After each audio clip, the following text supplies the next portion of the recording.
Hey guys, this is अखिल आचार्य। कैसे हैं आप सभी लोग। आज हम बात करेंगे कि 10th स्टैंडर्ड के बाद अगर हम इंजीनियर बनना चाहते हैं तो इंजीनियर बनने के लिए हमें कौन सा रास्ता अपनाना चाहिए। ठीक है, 10th स्टैंडर्ड के बाद मोस्टली क्या होता है, लोग बच्चे जो है, स्टूडेंट्स जो है, वो साइंस स्ट्रीम को लेते हैं। ठीक है, और साइंस में दो पॉपुलर स्ट्रीम है। पहला है आपका मेडिकल, अगर आपको डॉक्टर बनना है, और दूसरा है आपका इंजीनियरिंग। ठीक है, तो आज हम ये देखेंगे कि इंजीनियर आप कैसे बन सकते हो 12th स्टैंडर्ड का बोर्ड एग्ज़ाम लिखने के बाद, या 10th के बाद आप कैसे लिख सकते हो। ठीक है, तो यहाँ पे देखो, हमारा टॉपिक है आज का how to become an engineer after 10th standard. ठीक है, तो बहुत सारे लोग क्या करते हैं, बहुत सारे स्टूडेंट्स 10th स्टैंडर्ड में कंफ्यूज होते हैं अपने करियर को लेके।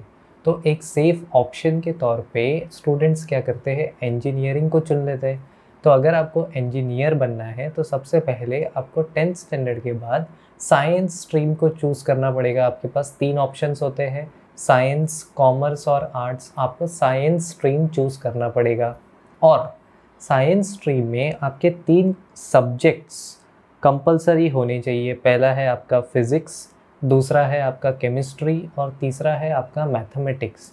इंजीनियर बनने के लिए आपके ये 3 सब्जेक्ट्स कंपलसरी होते हैं, आपको इन्हें चूज़ करना पड़ेगा। ठीक है, और ये फिज़िक्स, केमिस्ट्री और मैथमेटिक्स, ये आपके 12th के बोर्ड्स में आने वाला है, ये 3 सब्जेक्ट।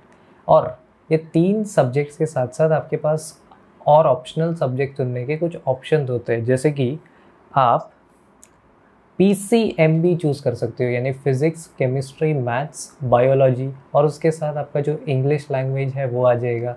या फिर आप PCM प्लस कोई सेकेंड लैंग्वेज चुन सकते हो, प्लस इंग्लिश तो कंपलसरी होता ही है। ठीक है, सेकेंड लैंग्वेज हिंदी हो सकता है, या आपके स्टेट का लैंग्वेज हो सकता है। या दूसरा स्टूडेंट्स चूज़ करते हैं, वो है PCM प्लस बाईफोकल सब्जेक्ट।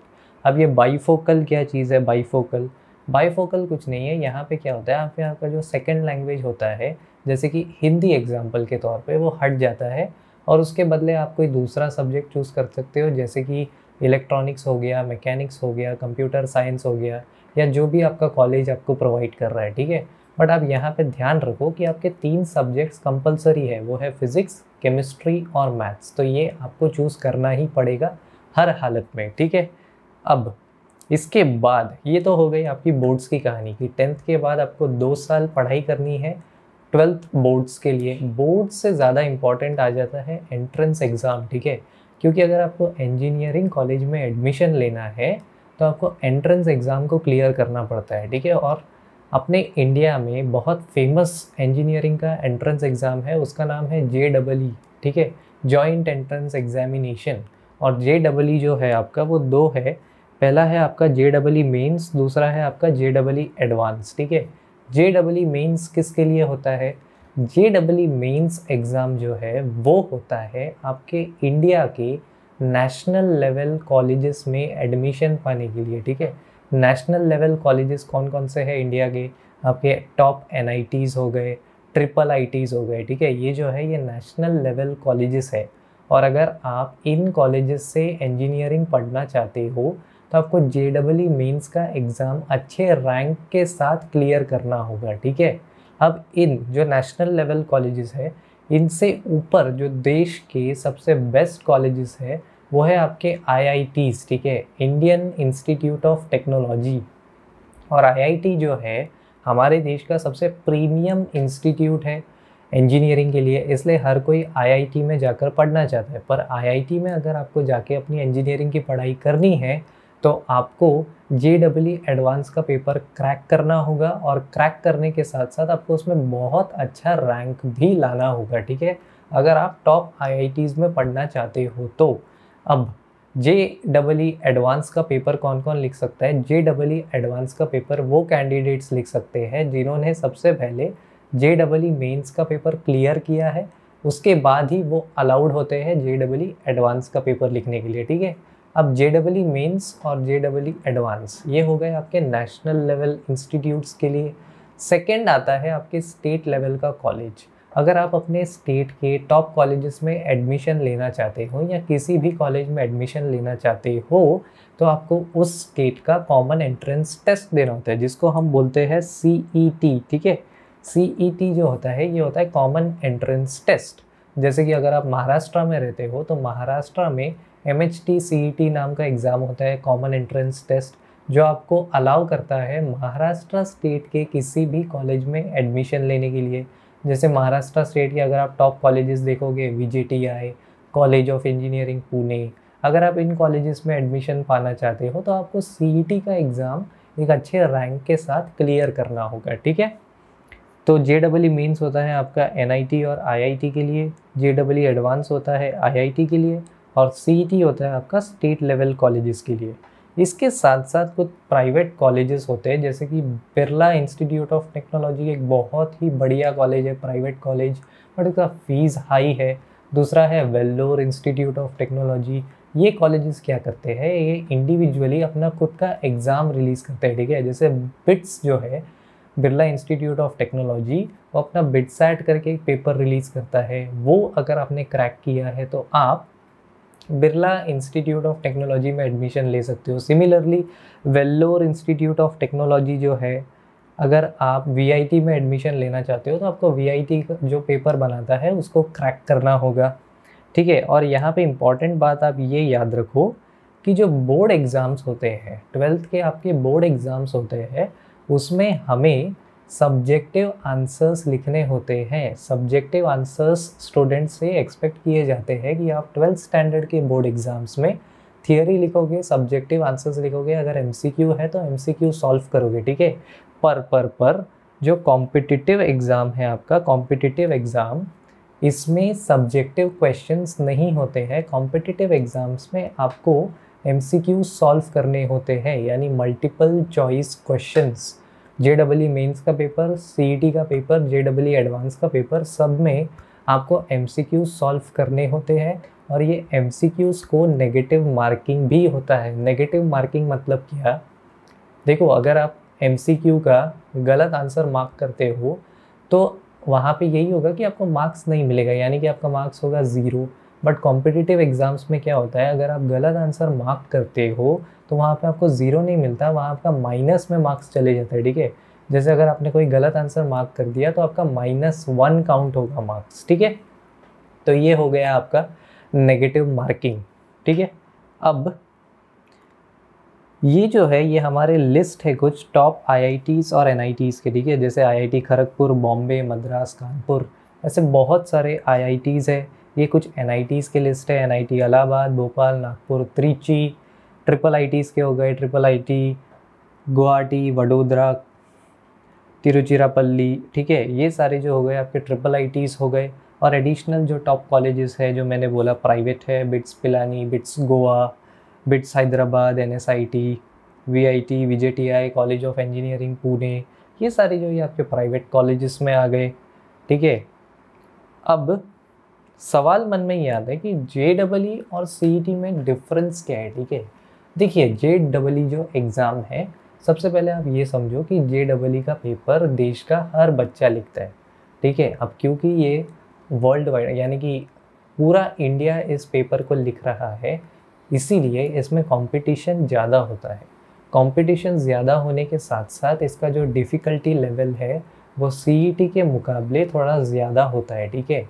और JEE जो है, JEE मोस्टली देश का जो टॉप बच्चा है, यानी जिसने बहुत ज़्यादा प्रैक्टिस किया है प्रॉब्लम सॉल्विंग का, वो क्रैक कर लेता है, ठीक है। JEE क्रैक करना हर किसी की बात नहीं होती है, इसको काफ़ी ज़्यादा प्रैक्टिस और डिसिप्लिन लगता है, ठीक है। कंपटीशन भी ज़्यादा है। और CET में क्या होता है, CET में कंपटीशन कम हो जाता है। कंपटीशन कम कैसे हो जाता है, क्योंकि CET सिर्फ एक स्टेट तक रिस्ट्रिक्टेड है, ठीक है। यानी कि अगर आप महाराष्ट्र में हो तो केवल महाराष्ट्र के बच्चे इस पेपर को लिखने वाले हैं, बाहर से भी कोई लिख सकता है, बट मोस्टली महाराष्ट्र के बच्चे ही लिखेंगे, तो आपका क्राउड कम हो गया। प्लस CET में डिफ़िकल्टी लेवल JEE के कंपैरिजन में कम होता है, ठीक है। तो CET के पेपर्स में रैंक लाना और क्रैक करना JEE के मुकाबले ज़्यादा आसान होता है। बट अगर आप देश के टॉप कॉलेजेस में जाना चाहते हो तो आपको JEE का पेपर बहुत अच्छे रैंक के साथ क्रैक करना होगा, ठीक है। और मन में ये भी सवाल आ रहा होगा कि भाई कोई NIT या IIT या IIIT क्यों चुनेगा, इसका बड़ा सिंपल सा आंसर है।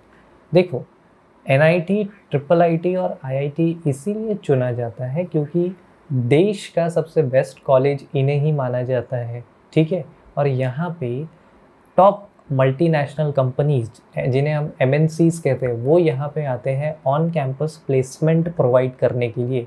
ऑब्वियसली कोई भी कंपनी होगा, कोई भी कंपनी क्या चाहती है कि उसका जो कंपनी है उसके कंपनी में सबसे बेस्ट क्राउड काम करे, ठीक है।